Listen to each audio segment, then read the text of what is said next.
On June 23, 2025, Iran launched a retaliatory missile attack on Udeid Air Base, the largest U.S. military installation in the Middle East, located in Qatar. This strike was a direct response to prior American attacks on three significant Iranian nuclear facilities over the preceding weekend. The incident marked a significant escalation in the ongoing regional conflict involving Iran, Israel, and the United States, which had already seen tensions reach unprecedented levels. Background to the attack: escalating tensions and prior strikes. The regional conflict intensified days before the Iranian missile launch when the U.S. conducted massive strikes against three crucial nuclear sites inside Iran: Fordo, Natanz, and Isfahan. These U.S. strikes, dubbed Operation Midnight Hammer, occurred on Saturday, June 21, 2025. U.S. B-2 bombers were reportedly used, dropping 14 bunker-buster bombs on these Iranian nuclear facilities. American officials claimed these strikes severely damaged Iran's nuclear program, although the full extent of the impact, particularly on the deep underground Fordo facility, remained unclear.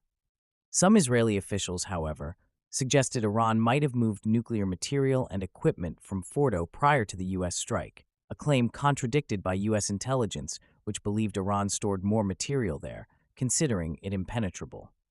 The U.S. intervention came after days of speculation following Israel's military action against Iran, which commenced on June 13, 2025. Israel had been conducting daily missile strikes against Iranian nuclear and military facilities, asserting these actions were necessary to prevent Iran from imminently developing a nuclear weapon. Israel's attacks also targeted Iranian generals and nuclear scientists. Iran, which maintains its nuclear program is for civilian purposes, has consistently denied seeking nuclear weapons.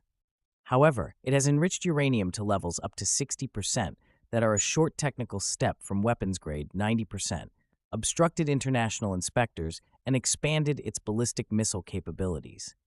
Israel also claims Iran has recently taken steps towards weaponization.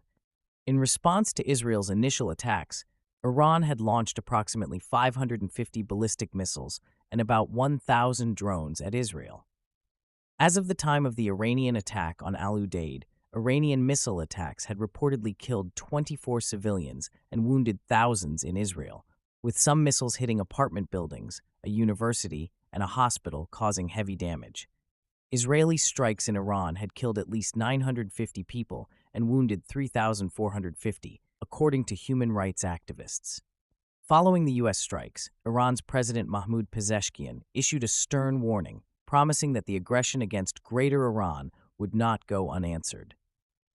Abdul Rahim Mousavi, the new chief of staff of the Iranian armed forces, stated that the criminal U.S. must understand that the hands of Islam's fighters within the armed forces have been freed to take any action against its interests and military. Iran's supreme leader Ayatollah Ali Khamenei also posted an image of a burning American flag on X, asserting, "We will not surrender to anyone's aggression. This is the logic of the Iranian nation." U.S. President Donald Trump, in turn, had warned Tehran that any retaliation would be met with force far greater than what was witnessed in the U.S. strikes. The attack on Al-Udeid Air Base on Monday, June 23, 2025, Iranian state television reported the launch of Operation Fatah's blessing against the American Al-Udeid base in Qatar. The Iranian Revolutionary Guard, IRGC, the most powerful branch of the Iranian military, later released a statement claiming a devastating and powerful missile attack on Al-Udeid, describing it as the headquarters of the Air Force and the largest strategic asset of the U.S. terrorist army in the West Asia region. Iran affirmed it would not leave any attack on its territorial integrity, sovereignty, and national security unanswered under any circumstances. The attack involved multiple short and medium-range ballistic missiles. Qatar's foreign ministry confirmed that its air defenses successfully intercepted the Iranian missiles. A total of 14 Iranian missiles were intercepted by Qatari air defenses, according to a source familiar with the matter. One missile reportedly struck a building near the base, but it resulted in no casualties and no damage to military infrastructure. Explosions were heard in Doha, the capital of Qatar, and videos showed bright flashes in the sky as air defense systems engaged the missiles. Residents of Doha described hearing bangs in the sky, a scary experience for those unfamiliar with such events. Crucially, no casualties or injuries were reported among U.S. and Qatari personnel. President Trump later publicly thanked Iran for providing advance notice of the missile strike, stating it made it possible for no lives to be lost and nobody to be injured. Iranian sources told the New York Times that Iran gave Qatari officials advance notice, a strategy similar to their response following the killing of Iranian Gen Qasem Soleimani in 2020, where the aim was to symbolically respond without escalating the conflict beyond control. Iran's Supreme National Security Council explicitly stated that the base targeted was far from urban facilities and residential areas in Qatar, and that this action did not pose any threat to our friendly and brotherly country, Qatar, and its noble people. This signaling indicated a desire to de-escalate the conflict. The number of missiles fired at Qatar was claimed by Iran to be equal to the number of bombs the U.S. used in its strike on Saturday, further signaling a measured, proportionate response. Al Udeid Air Base, strategic importance and preparations. Al Udeid Air Base, located southwest of Doha, is the U.S.'s largest military installation in the Middle East and home to approximately 10,000 American forces. It serves as a vital hub for logistical operations for the U.S. mission to fight ISIS in Iraq and Syria. The base also hosts Central Command's, CENTCOM, Forward Headquarters, its air forces, and special operations in the region. Additionally, it has been used as a headquarters for British involvement in airstrikes against ISIS in Iraq and hosts some British military personnel.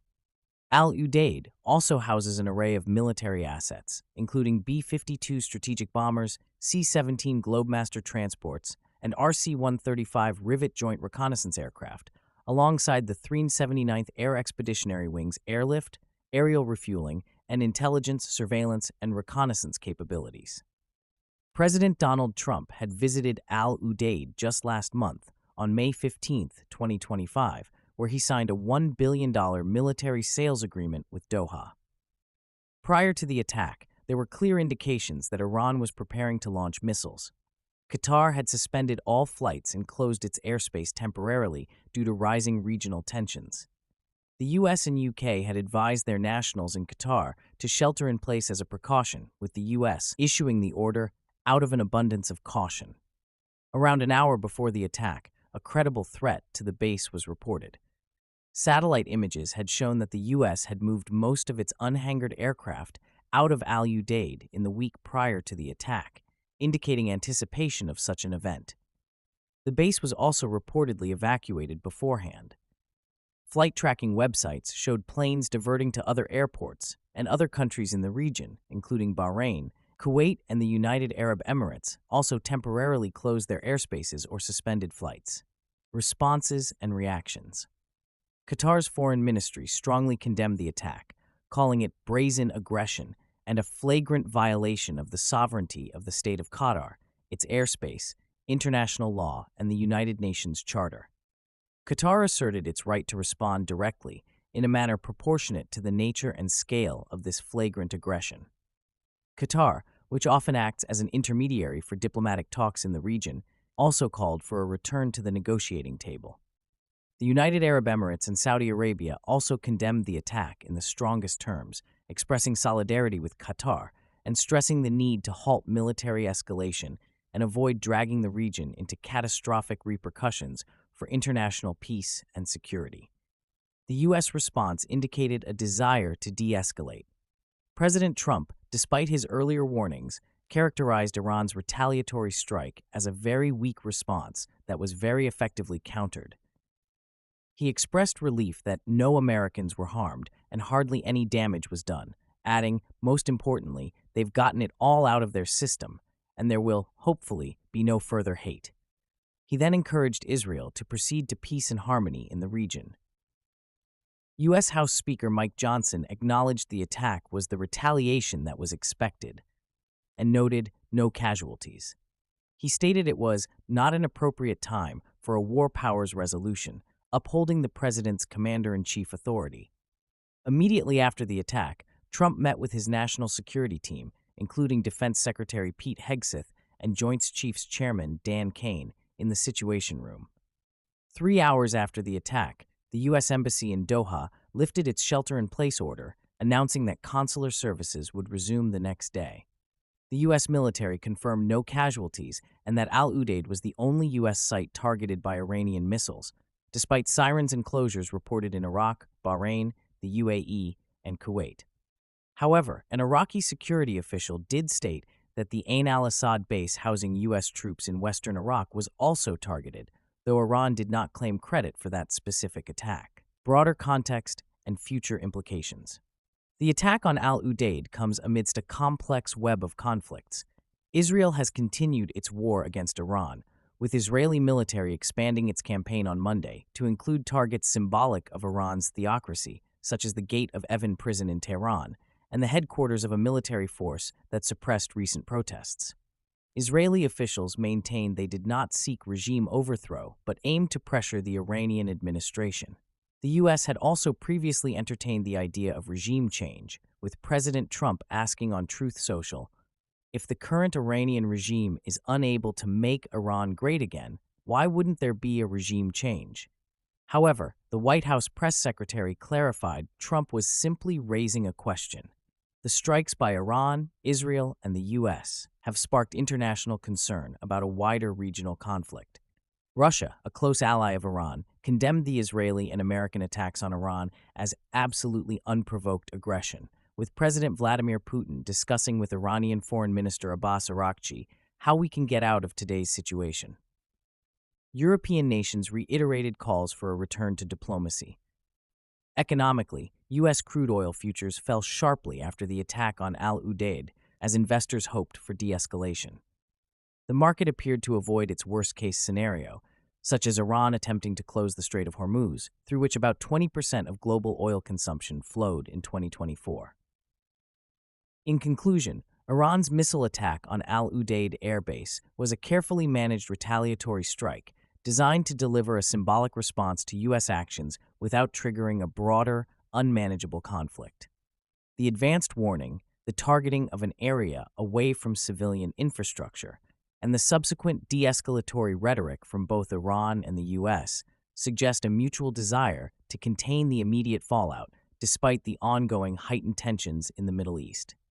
The incident underscores the precarious balance of power and the intricate diplomatic tightrope Qatar walks between its friendly relations with the U.S. and Iran.